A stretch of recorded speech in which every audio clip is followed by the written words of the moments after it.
சத்தமா சொல்லுங்க, தலி தாகுமே. சத்தமா சொல்லுங்க, என்ன தாகுமே? தலி தாகுமே.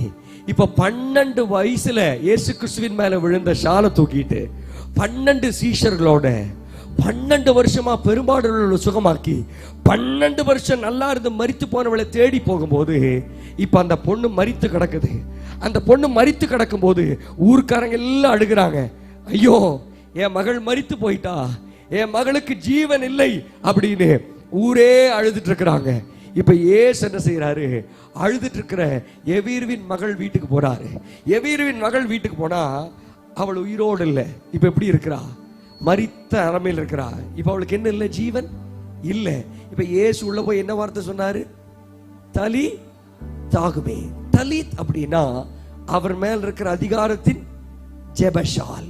இப்ப ஆண்டவர் சொல்றாரு, இந்த 3.5 வருஷமா எனக்குள்ள இருக்கிற அனல் குறையல, எனக்குள்ள இருக்கிற ஜெபாவி மரிக்கல.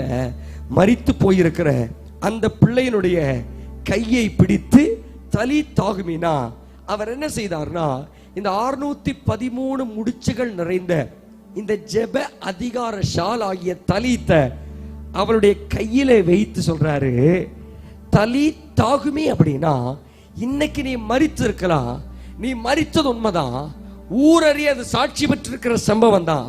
ஆனா தலித் என்கிற ஜெபஷாலுடைய நான் என்னைக்கு இந்த வீட்டுக்கு வந்தனோ, என் மேலுள்ள தலித்தின் அபிஷேகத்தினாலே நீ ஜீவனோடு எழும்பி வா என்று சொன்ன போது அவள் உயிரோடு எழுப்பி வந்தார். கடமை உயர்த்தினார். ஹல்லேலூயா.